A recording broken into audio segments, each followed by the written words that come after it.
What is it that you cannot forget in your life? Who is that one that made you go through that?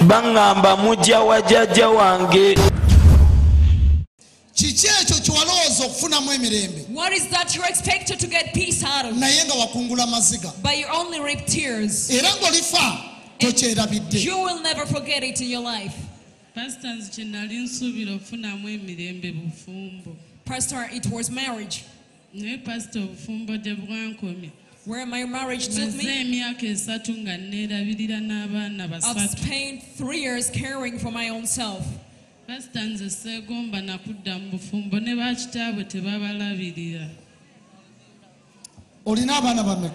How many children? I have 3 children.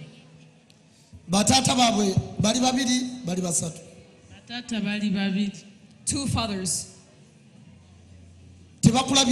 Don't they take care of you? Do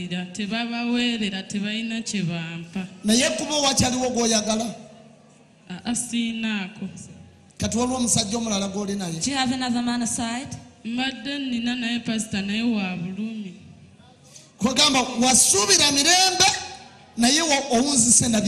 So you're expected to get peace, but you also get. What is it that you cannot forget in your life? Praise the Lord, brethren.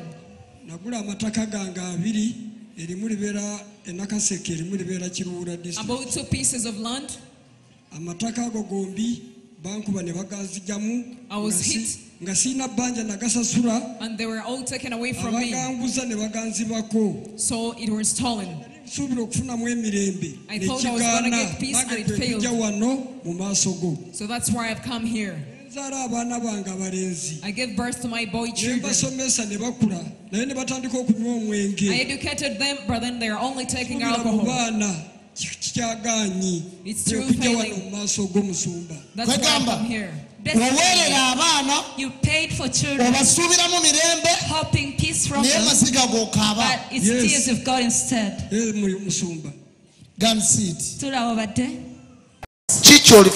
What is it that you cannot forget in your life?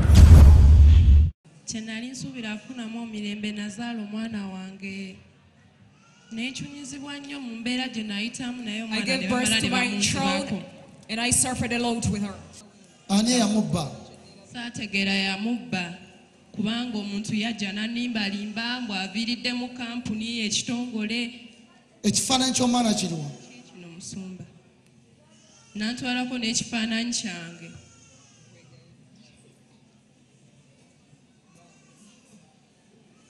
era mbadde mazenga ebbanga nga nzija wano naye nga sifuna ku chance etuuka wano naye wanajjako mu counseling.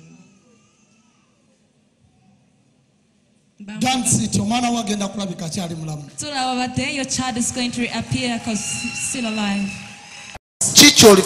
What is it that you cannot forget in your life?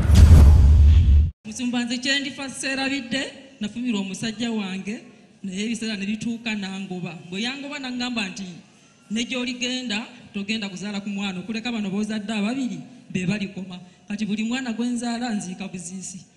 Ani yayogera ekyo? Who said that? Omwami yayogera gye yayogereranga emikwano gye ne gijja giŋŋamba bwe gityo. Nti abaana toli bazzaako. Sigenda kuzza ku baana be paka lwendifeera sigenda kuddamu kufuna lubuto kati bwe nfuna olubuto zonna zifa bufi nziika buziisi. Kyukira buli musajja akuliranye omugaa nti ebisajja nammwe muli birogo. Turn to your neighbor, to every neighbor, a male next to you and say, men, you also witches. Era nakati ne ze nalinga nfuna n'enziika kati sikyazifunira ddala. N'omwami wange omulala ate nga siina musango ye yangoba.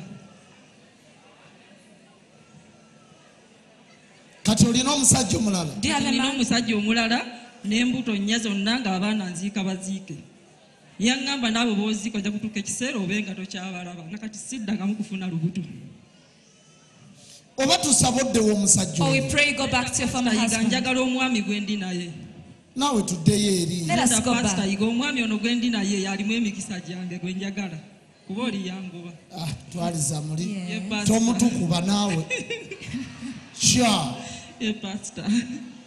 nawe tuddira oli taata Let us go back to your former husband. abaana bakule nga balaba maama ne taata while they sing the mom and dad.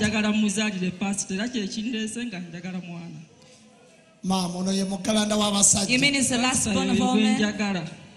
yoyo gwe njagala pastor. Today is Friday. Olwaleero lwakutaano. Ku Monday mugambe teyebuzaabuza. Ku balaza tell him not to camouflage. Amina mu linnya lya mugambe waba alina safari agisaze. Tell him if he has a journey he should cancel it. Kimugambe mu kamera mugende mwami wange. Tell him now. Musumba gambye ku Monday bisaze byolaga yonna. Pastor says if you have a journey cancel it. Ne woba ina program zonna zisaze mu ku Monday tube babiri. Yes. Tugenda kuzaala mwana. Tugenda kuzaala omwana ate nga balongo omuwala n'omulenzi. Balongo. Yeah, pastor. God bless you. Mama kwenye mkisa. Chicho olifatuwera bito. What is it that you cannot forget in your life? Chicho alowoozamu emirembe. What is it that you expected peace out of? Naye n'okungula mu masiga and you ended up ripping tears out of it? Praise the Lord. Amen. My brother got lost. He was working at Nabaiba. Brother wange yabula. Yali akola Nabaiba bus park. Which tribe are you?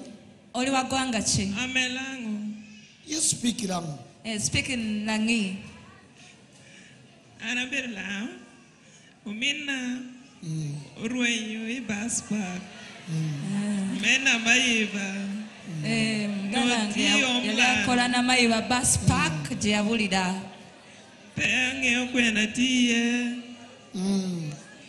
Pastor Tekonia fasting pinina bishe. Fasting pinina bishe la duogo. Bwe yabula n'abulira ddala teyaddamu kulabika. Ebichabi. Saba Mukama alabike. Minukoba kweno mina tiye keringo timereko mina. Tiye. Yeah. Yeah. Owa. Waju. Abadde ategeeza ki?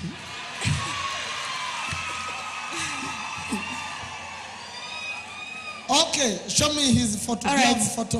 Olina ku kifaananyi kye? That is the identity card. Sorry. ID y'omulimu.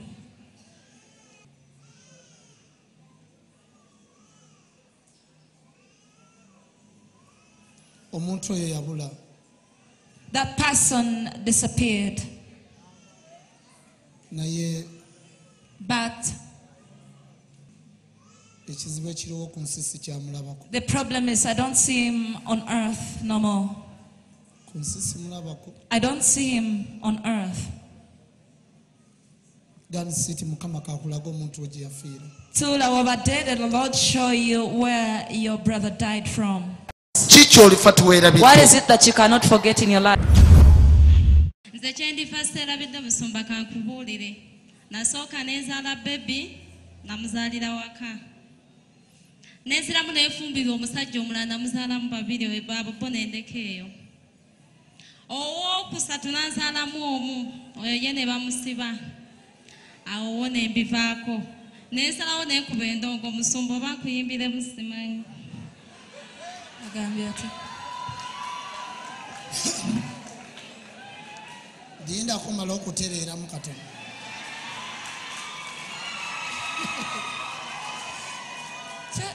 Soko binziriremu mpola mbadde sibiwulidde. Fast rewind and repeat it again. Kyendifa serabidde mu bulamu bwange. Nafuna omusajja nazaalamu baby first born nendeka waka. Mukyalo mami alabirira. Owokubiri neefumbirwa ne muzaalamu abaana babiri abo bo nendeka eyo. Owokusatu Musumba ne muzaalamu omwana omu oyo ye ne bamusiba nensalawo nekuba endongo Musumba nsaba kuyimbiramu naye endongo nyimba ya Yesu.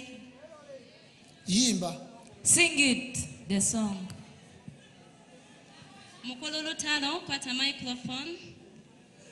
Abeka wala tofuna kola dibe seba sente tofuna dola. Tuli babe tofuna sabu Musumba wafe hallelujah.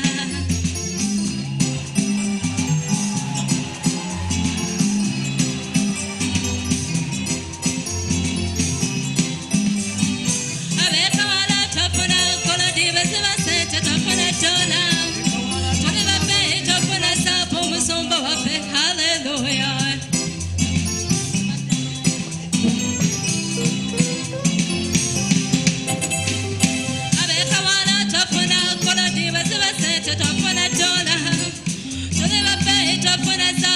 musumba waffe haleluya.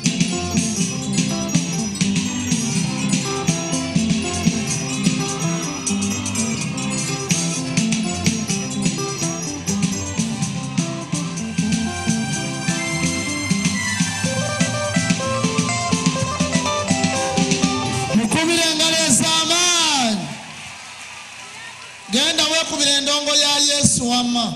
God beat the guitar of Jesus. Ekitiibwa n'ettendo. Glory and honor is for the Lord. Kiki olifa tuweerabidde? What is it that you cannot forget in your life? Nsumba nze kyendifa seerabidde nafumbira omwami wange nga tuli bato. Naye omwami bwe yafuna omukazi omulala. Ne tuzimba ennyumba n'afuna omukazi omulala n'agiyingizaamu omukazi omulala. Kati gwe noddawa? And where did you go to? Nsumba n'enzira ewaffe n'enkaaba amaziga gonna ne ngamala. Tegakyaliyo kati? You mean you have no more tears? Nsumba gonna gaggwayo enkomerero omusajja n'afa.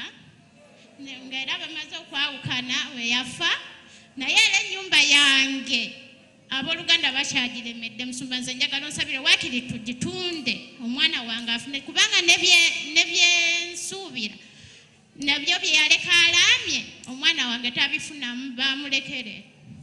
Kati olina omusajja omulala? So do you have another man? Ye waali. Yani? Where is he? Or who is he? Waali. Dayira. Are you serious? Waali wano? You mean he's here? Nsumba waali. Ye wamuzaalira? Did you have a child with him? Ye waali ne baby waffe. Dayira. Wow. Kyogamba mwagala nnyo ono? You mean you love him? Oyo mwagala. Dayira. Sure. N'oyo omwana we oli omusajja waali yamulabirira. Ono yalabira n'omwana w'omusajja. Also takes care of the other man's child. Njagala Mukama akuwa omuntu akwagala n'ebibyo byonna with all or everything. Olina abaana mukaaga nga si abazaala nabo balina oppalabirira. You have to take care of them as well. Kati ewono tonafunayo bizibu. You mean having got problems with him? Akulabirira bulungi. He takes good care of you. Wakyogera olw'okuba ali wali?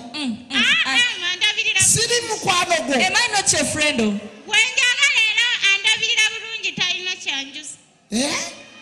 Naye nga tomundeeterangako. How come you've never brought him to me? Nsumba mbadde nsabira wano naye nga mbadde nuubirira nnyo okutuuka mu maaso go naye nga sifuna kyanse. Mumpitire mulabeko. Call him. Sat I look at him. Please. Yes. Please. Bambi. Sweetheart, jangu. Kale neesunga okumulaba. I'm very anxious to see him. Neesunga okumulaba. Wow.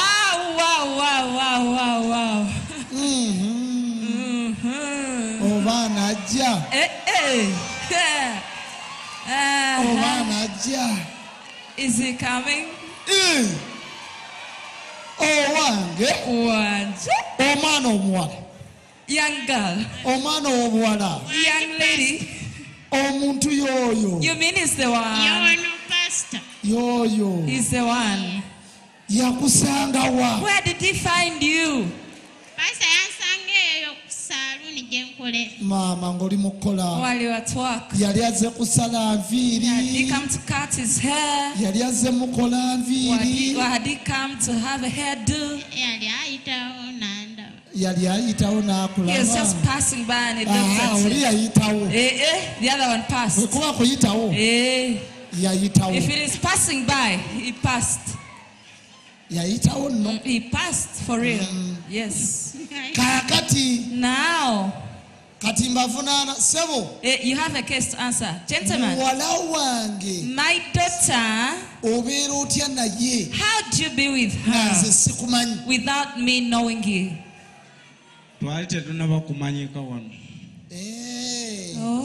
Kitegeeza mwajja mwembi wano. That means you came both of you. Yes, sir. Kati muli biki? Embaga yadde okwanjula kwadi. How do you do? When is the wedding, the introduction? Tukyabirowoozaako. Mukyabirowoozaako. You're still thinking about them. Wamma byadde. When are they? Pastor, we kumi n'ogumuntu badasubira genda kwewaka. Bwe yakugambye.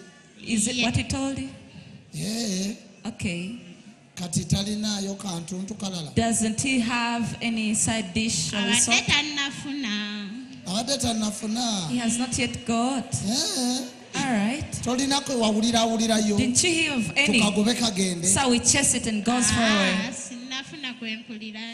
God bless you. Mugende mukama.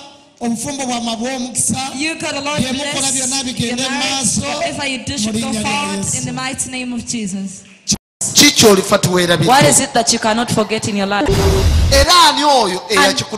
who is that one that made you go through that?